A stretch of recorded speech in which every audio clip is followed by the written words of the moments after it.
Hey guys, this is Dylan Warren from Climbing to Power with Dylan and Leslie, and I wanted to tell you a quick story. It's a climbing story, and this story has teamwork. It has, of course, climbing, and it's also a story about getting what you want or what you need when you really, really need it. Okay? It's about 9 years ago. My climbing partner and I, Carl, decided to go down and do some climbing in the Black Canyon out in Gunnison, Colorado. And it's one of those areas that is really cool. It's very wild. It's very steep. There's huge walls. It's kind of an adventure climber's dream. I mean, it's not really a place that a lot of you can just go and just kind of climb a whole bunch of little ones. They're all really long. There's a lot of kind of adventure. They're pretty hard. It's just a really unique, awesome place. You know, when you drive there, you drive out to it, and from the viewpoint, it just drops straight away, about a couple thousand feet down to the river.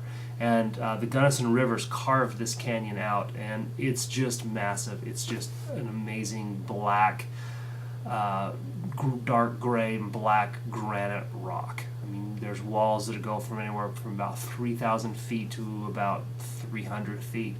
It's a really unique and amazing place. Yeah, it's actually a national park. You can look up on online. It's beautiful. It's kind of one of those spots, though, there's not a whole lot out there. There's some neat camping, some of that kind of stuff. It's outside of Montrose, Colorado. But so anyway, we decided to go there. We've been wanting to go there. Black Canyon's kind of a destination spot for people like me, and it's just really cool. So we packed up the truck, jumped in the truck, drove about 4 hours to the Black Canyon, and our plan was to get there, climb a pitch that was going to range about 400 feet, and climb out, and then camp next day, do another one, and then drive home.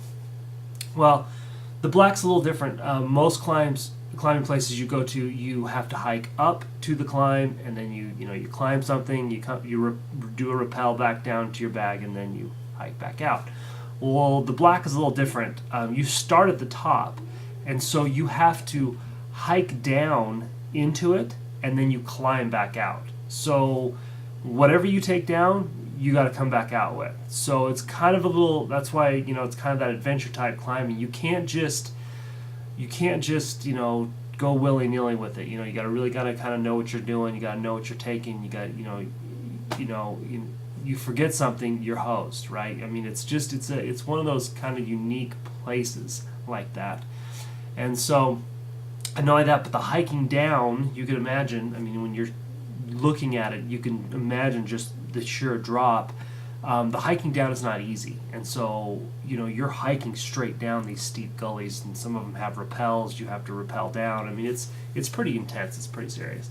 So there's a lot to it. There's a lot involved in doing these things. So it was great. We drive all the way out there. We get there, pack our packs up, head down into the Black, and we hike. The first day was really successful. It was a blast. We climbed it was about 6 pitches. It was about 400, 500 feet all the way out. It was awesome. It was our first time there, so we kind of picked one that was a little more moderate and just kind of get a feel for it all. And it was awesome. I mean, it was just a great experience. The Black Canyon is just really cool. So we hike out or climb out. We get back to camp, set up camp, just chill out, just me and my buddy Carl, and end up camping. So it was great, had a blast. Next morning we get up, pack up camp, we head back down, but this time we're going to a little bit different area. And we decided to kind of step it up a notch. We were going to go down and do something down a different gully, descent gully, and this one, everything we read about the descent gully itself was pretty tricky, and it's kind of one of those that everything that we read about it tells you that once you get through a certain spot on this descent gully, you're pretty much committed. You've got to climb back out. There's really not much of a way, because you have to do a couple rappels. There's really not much of a way to get back out, and so hiking. And so you really, once you're through that spot, you really are climbing out. And so it was pretty committed thing. We wanted to step it up. We were going to climb up to about 900 feet. It was about 10 pitches. So it was a little bit more serious, a little bit more of an undertaking. But we're ready. Carl and I have been climbing for years, and this was something that we loved to do. So it wasn't out of our realm. So we pack up, we start hiking down this descent gully, and everything we read was 100% correct. This thing was heinous. I mean, I'm talking super steep, slick. You're climbing over boulders. You had a couple rappels. It was pretty wild just hiking down. And so anyway, we get down there, we get going, and we start racking up our gear and getting all ready to go. Well, let me do a quick explanation on some climbing.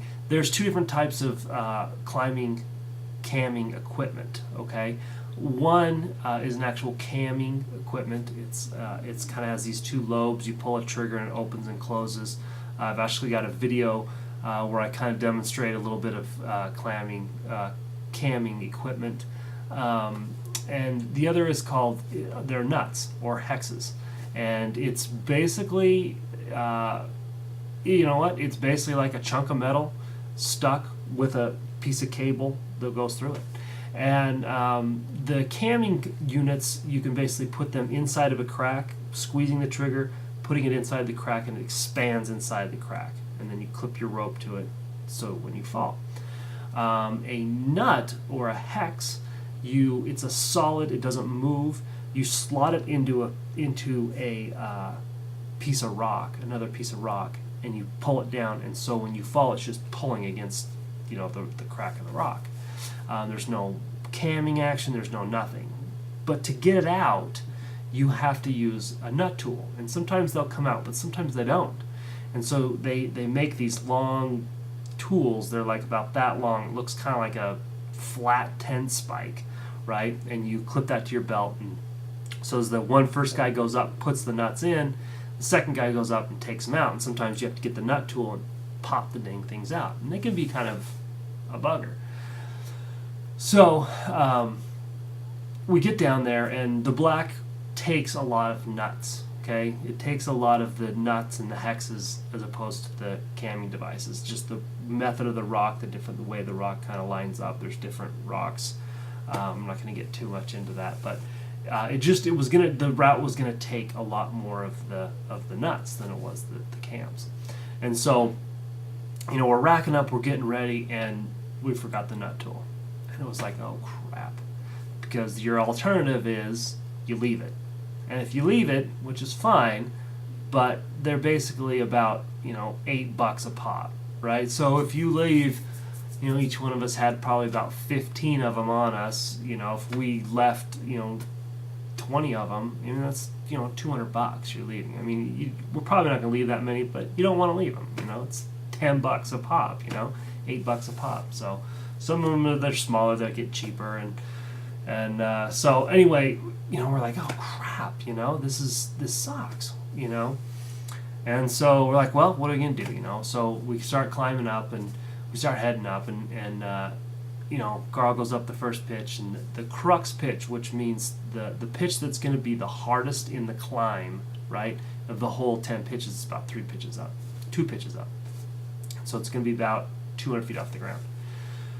So we get up, and I'm leading the crux pitch, and I get up, and I'm getting ready to get through the crux, and I'd placed a few nuts, and the whole time we're like, crap, we needed a nut tool, and we really needed that nut tool. And I get up, and I just left, and I was starting to climb up through that second pitch, and I look over down by my foot, and on this ledge, a ledge that was about that big, about that thick, there was a nut tool just sitting there, laying there on this ledge. It was the most amazing thing. I'm like, hey, Carl, check it out. I'm on a nut tool. This is crazy. And so he's like, what? You got to be kidding me. And and it was just one of those moments where, you ask for something. And I know it sounds so funny. You're going to say, well, Dylan does. Someone dropped it, someone left it, whatever. But it's one of those things that, would we have died if we would have had it or not had it? Probably not, no. But, you ask for something, and there it is. It's amazing how those kind of things happen. You ask for something enough, you put your mental energy into something enough, and there it is. So, I clipped it on, got through the crux. It was great. So we get up about 3 or 4 pitches. And the day before was kind of hot. When we had done the other climb, the day before was kind of hot. It kind of drained us a little bit.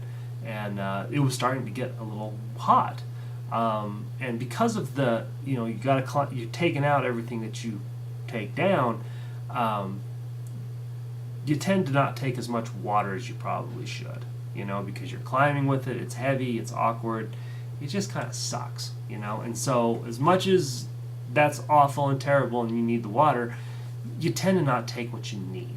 So we get about 4 pitches up, and my buddy Carl comes up and he's like, man, I'm not feeling good. And I could tell he was a little white, not feeling very good, he's a little shaky, and I'm like, it's cool, hey, take the water, take some food, whatever. And he starts to feel a little better, and he's like, well, why don't you lead up again, and I'll be good here. And I'm like, okay, that's cool, no problem, man. So I climb up to the next one. Well, he comes up to the next pitch, and he is ghostly white. He's shaking, he's sweating, and I'm like, oh crap. He's like, man, I'm not doing well. He's like, I'm really dizzy, I'm not feeling right. And I'm like, you know what? Just chill out. And luckily this one was kind of in this corner. We had a little bit of shade. I'm like, let's just chill here. I'm like, you take the rest of the water. Here's my last Cliff Bar. You're just dehydrated. You whatever. You need to just chill out, get some food in you. So he finishes the rest of the water, and you got to understand, we're probably about 500 feet off the ground and another 400 to 500 feet from the top. So we're literally in the middle of this cliff, okay? And there's no way down, because even if we made and left gear and rappel, we'd have to hike back out of that gulch, and there was no way he was going to make that. Our only option was literally to go up, and we knew that we were close enough to the truck that from the top of the climb, we'd parked the truck close enough to the top of the climb that we were really close to the truck. And so we chilled there, and I'm like, okay, dude, we're going to have to go. I mean, we can't sit here all day. And he's like, okay. He's like, I'll tell you what. He goes, why don't you just lead as much as you can, and you just bring me up, And I should probably tell you a little bit more about my buddy Carl. He's a super fit. He's very athletic. He's about 6'2", so he's a lot taller than me, and he's a real fit guy. And so it was not like I could just pull him up this. I mean, I'm like 5'8", at this time I was probably $145. I was not a big dude. So it wasn't like I could just pull him up this thing. I mean, it was like, Carl, I can put the rope up, but you're going to have to climb this. And I was just, my heart was pounding, and I'm like, this is my best friend here. What would I do? If he just said I can't go, what would I do? And so I said, no problem, man. Just give me a bunch of rope. I'll just go. You just chill. And so I ended up leading these like 3 pitches, and I put them all into one. I climbed probably 200 feet at a time, okay, which is actually it's kind of cool. I mean, it was a lot of fun, but it was kind of intense because when you go out that long, like most pitches are about 100 plus feet, your rope, you get a lot of rope drag, you get a lot of this, you run out of gear as well. I mean, you only bring so much gear that you can put into the rock and clip your rope to, so you're having to space it out, you're having to do a lot of this kind of stuff. So I ended up leading like 200 feet at a time. I did 2 huge pitches, bringing him up. He was really slow. He gets up to the next one, and he's just dying. He's white as a ghost. And I'm thinking, oh my gosh, this is just not looking good, And so we get up to the top of this wall. Well, what we didn't know was that you get to the top of the wall, and then you have to rappel off the other side and then hike back up this thing. And I'm like, oh shit. I mean, Carl can barely climb. He can barely, he's dizzy. Thinking this is not good. And so we get up to the top. I set up a rappel. I rappel down first, make sure he's good. It's called a fireman's play. Make sure he rappels down. I pack all the weight. I'm like, dude, just give me everything you got. I pack all the weight.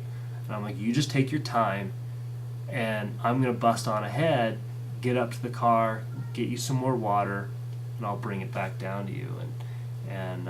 So I busted up ahead, got up to the truck, grabbed another water bottle, dumped all my gear, grabbed another water bottle, ran down the trail, gave him another water bottle. He kind of sat down, drank some water for a little bit, and the trail, a hike out wasn't too bad. It was maybe about a half a mile, 3/4 of a mile, something like that, uphill. And so he was able to drink some water and got back, and I think about it now, and it's kind of one of those stories that everything turned out great. We accomplished it. Was he was fine. He was just a little dehydrated, and that. But the things that could have happened that were that could have gone down were so much more intense. But the feeling you get there of just it's another one of the bonds between him and I, in a personal relationship that, we came together so much on. I mean, he like I said, he's bigger than I am, he's taller than I am, and he's a little older than I am. And we've been friends for God, almost 20 years. Well, probably, let's see, it's about 17 years. And so we've been so close. I mean, he's a brother to me, and it's just another one of those times that it brought us so close together. Yet again, having someone else's life literally in your hands, not only just climbing, but making sure that he was okay, and getting him to the top and getting him to safety, and making sure he was all right. And it was just a really cool experience and story, just about creating relationships and trust, as well as teamwork, and that it's very important in a lot of aspects of life, and climbing being one of them. I have a lot of stories, and if you stick around here, I'll share a lot of them with you because trust is such a big thing for me. And I believe it's such the cornerstone of a relationship. You can't have a solid relationship without trust. If you don't trust the other person in what they're telling you or their intent on what they're doing, you'll never have a solid relationship with that person. And it's something that, because of climbing, I've learned not only to trust people, but to have trust put into me and put to me, and hold that trust, and really do the right thing with that trust. And so anyway, it was a cool climb. You should check out the Black Canyon. Just even go online and check out a few pictures. The Black Canyon in Gunnison, and it's a national park. It's beautiful. It's gorgeous. But thanks for letting me share. All right.